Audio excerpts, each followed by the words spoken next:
Euri Cedeño from Dominican Republic. Now listen, yes, we talk about a lot of Puerto Rican boxers here, but let's be real. We have to support all of Latin America. Todo latino tiene que tener el mismo apoyo because that's how we grow the sport. Now, Euri Cedeño is a 25-year-old from Dominican Republic.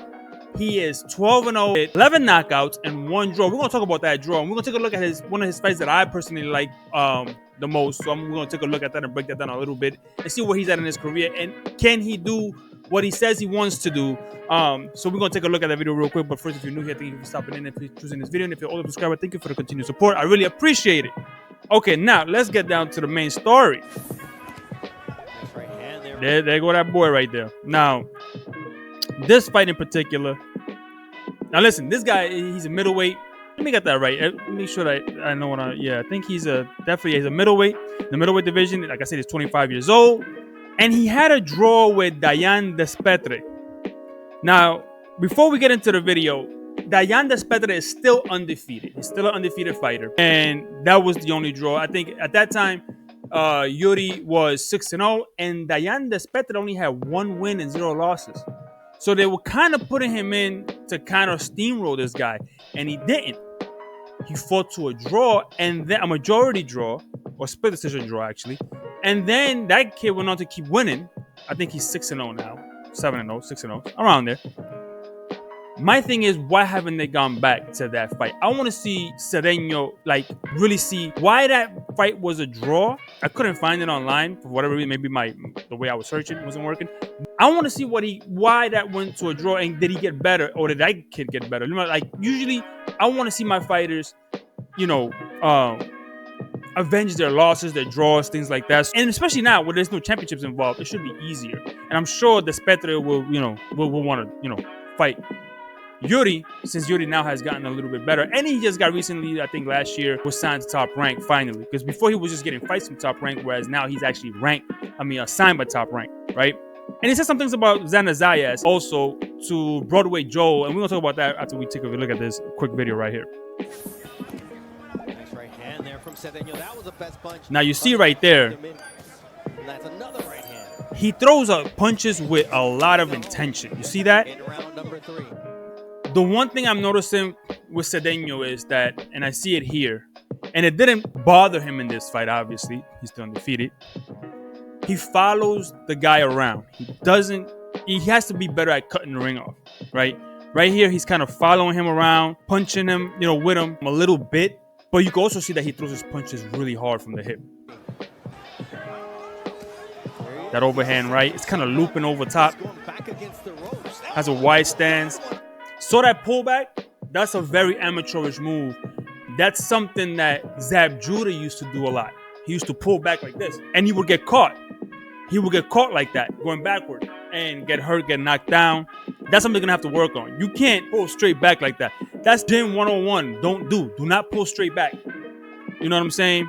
That is going to serve him like the service once he starts going up in tier. Back to back to back. Nasty.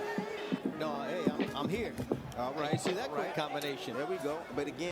Now, Mia, I think, what's the guy's name? You see, was getting some punches off there. Again, he's walking. He's not moving his head a little too much. And it's all at distance.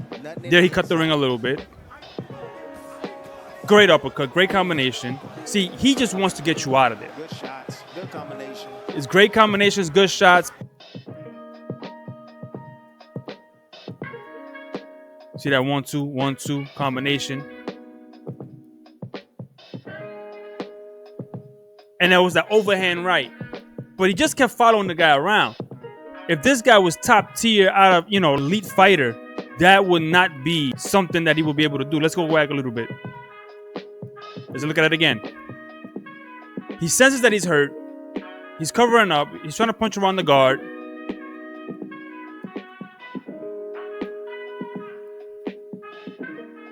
And I think that was pretty much it. I think at this point, they stopped the fight.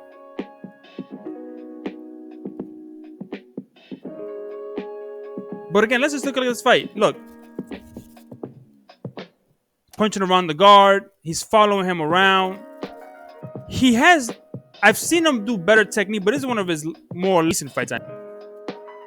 And he seems to get away a little bit from what he has done in the past that was a little bit more refined. See, there was some head movement there, some cutting the ring right there. He kind of cut it.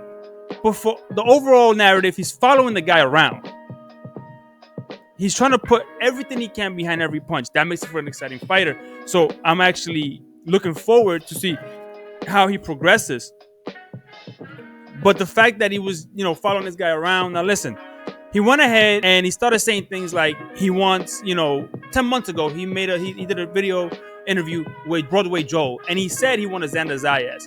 The thing is, he moved up to 160. Xander Zayas is still at 154. Broadway Joel asked him, I know you had mentioned Xander Zayas before. Do you think you still want him? Because now you moved on to 160. I don't think you want to come back down because you're comfortable on 160. What are you saying if that fight was to be showing the opportunity for you to have? And he said, well, yeah, I am comfortable at 160. I am up at 160 now, but I would welcome the fight with Xander Zayas still at this point. And then Broadway Joel asked him, oh, so you can still make 154? You can still make that? He was like, yeah, I can still make 154. If that fight was to come, I could make 154 and come down.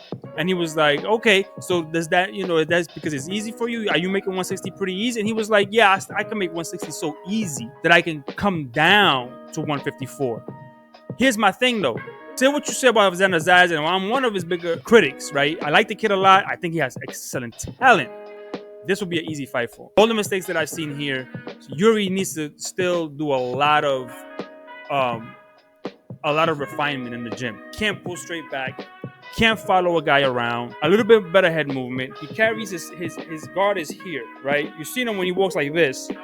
He walks like that. He needs to bring that hand up a little more. Xander will make easy work of him, and Xander wouldn't fight him anyway because why would he? Why Cedeño's not. I mean, he's getting a stock up, but he's not there yet, so it wouldn't really be a thing. But I'm using Xander as an example of where this guy can be and where he can go, because right now, as he stands, he wouldn't really be able. The way he fought here, and mind you, he showed power.